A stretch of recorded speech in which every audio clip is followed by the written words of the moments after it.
Eh ben, on arrive à la toute fin de notre matinée avec non pas une surprise, mais disons une phase un petit peu différente, parce que cette année, nous avons décidé avec Havas, ici représentée par Capucine Pierrat, vice-présidente de Havas Media Group, de sélectionner et de primer des startups à impact. Est-ce que tu peux nous dire un petit peu comment est-ce que cette idée est venue? Oui, avec plaisir. Bonjour à toutes et à tous. Le groupe Havas est reconnu pour son leadership en termes d'innovation. Et donc, c'est tout naturellement que nous sommes impliqués très tôt dans l'écosystème des startups, dès le démarrage de Station F en 2017, à travers notre partenariat stratégique avec eux, et puis ensuite avec la création du Havas Startup Accelerator, notre entité d'accompagnement qui est dédiée aux startups et qui est basée à Station F. En fait, après les 2 premières éditions d'Impact qu'on a fait ensemble, il nous semblait essentiel cette année de valoriser ce milieu entrepreneurial qui apporte des réponses concrètes et rupturistes à nos défis collectifs. Cet écosystème des startups à impact, il est incroyablement dynamique en France, et donc on a souhaité mettre en avant aujourd'hui la sélection de celles qui nous ont paru les plus utiles. On a été extrêmement surpris au jury de la quantité de dossiers qu'on a reçus et de leur hétérogénéité dans tous les domaines. L'énergie, la transition urbaine, la mode, l'inclusion, l'aide aux seniors, aux personnes en situation de handicap, aux exilés, des marketplaces d'une nouvelle génération sur l'économie circulaire, des innovations qui étaient, on le disait, hétéroclites, hétérogènes. Surprenantes pour certains. Surprenantes, tout à fait. Politiques, poétiques, artistiques. Parmi toutes ces propositions, ce qu'on a décidé, c'est de privilégier les solutions qui répondaient à des enjeux stratégiques pour toute la société, qui apportaient des réponses de façon créative et sobre, et qui créaient du sens et de la valeur. Donc on est très heureux de vous partager aujourd'hui le palmarès, parce qu'on a non seulement trouvé 2 startups qui répondent à toutes ces attentes, mais en plus, on a été immédiatement inspirés par elles pour aller au-delà ensemble, par des développements et des déploiements communs pour améliorer le quotidien des gens. Alors, on va peut-être dire qui est d'abord la vainqueur. Alors, la vainqueur, c'est Elsa Say de Open Climat. On peut l'applaudir.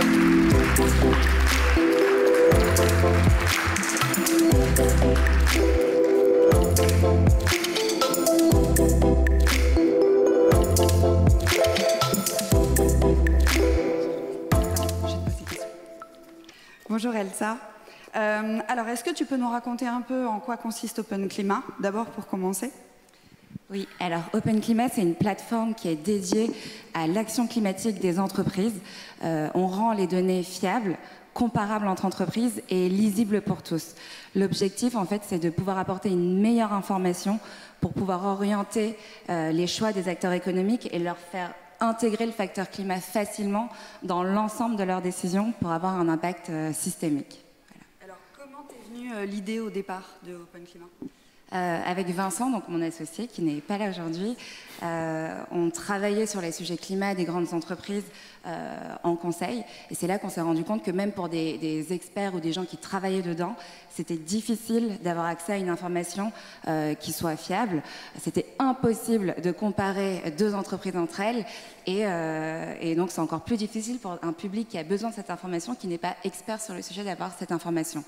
Or, donc, tout ça, ça crée un flou qui freine l'action, parce qu'on a d'un côté des choix qui prennent pas en compte le facteur climat, de l'autre côté des entreprises qui n'agissent pas assez, qui sont un peu dans ce flou-là, et de l'autre côté des entreprises, elles, qui agissent et qui ne sont en revanche pas valorisées. Donc l'idée, c'était de créer tout ce cadre d'information et de transparence qui permettent d'accélérer l'action. Alors où est-ce que vous en êtes aujourd'hui ? Aujourd'hui, on a lancé la plateforme il y a un peu plus de 6 mois. On est 6 dans l'équipe aujourd'hui. On a plus de 100 entreprises qui partagent leurs informations fiabilisées et vérifiées sur la plateforme. Et de l'autre côté, on a des utilisateurs de cette donnée-là, que ce soit en B2B, des acteurs de la grande distribution, des plateformes d'emploi qui récupèrent cette donnée-là, ou des médias qui se professionnalisent aussi sur l'action climatique des entreprises via la plateforme. Et quelles sont les prochaines étapes de votre développement ? L'idée, c'est de continuer un peu dans cette direction et de faire en sorte que cette information soit le plus diffusée possible, soit le plus prise en compte possible, en préparant l'internationalisation, parce que pour l'instant, on est principalement en France. Merci beaucoup, Elsa. Merci et bravo. Merci à vous. Surtout. Et puis il y a un prix coup de cœur que nous avons attribué à Green Beads. Et j'appelle Guillaume Grimbert, le CEO et cofondateur de... En fait, on dit co-founder, mais bon...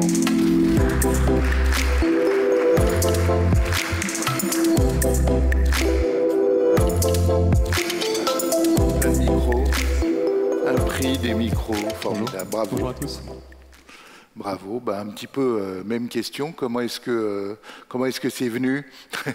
Alors je vais peut-être expliquer un peu. Pourquoi est-ce que vous êtes plus grand que moi? C'est Green Beads, pour qu'on comprenne un peu. Nous, en fait, on s'occupe de la réduction carbone dans la publicité digitale.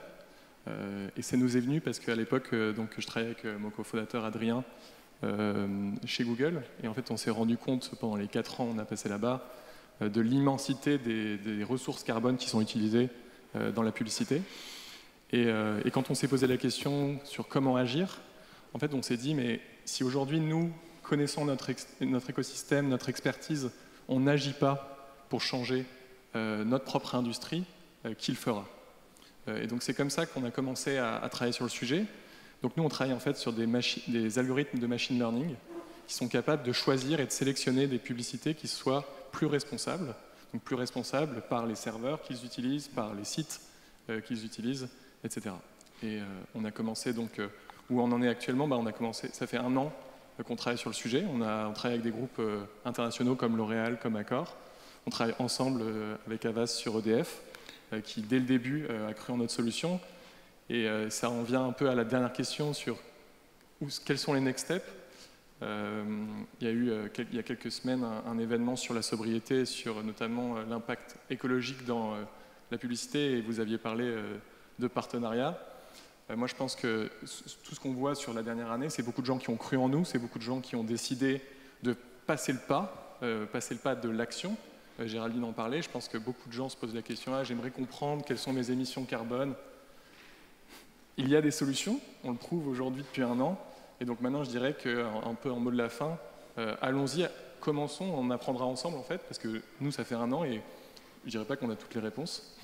Mais je dirais qu'aujourd'hui, on est capable de trouver les réponses pour proposer, en tout cas, un futur à notre industrie, parce que sinon, l'industrie publicitaire, je pense que c'est assez clair qu'il faut arrêter. Dans un monde de sobriété, c'est très compliqué. Donc aujourd'hui, comment trouver des solutions? Faisons-le ensemble. Eh bien, bravo. Merci beaucoup.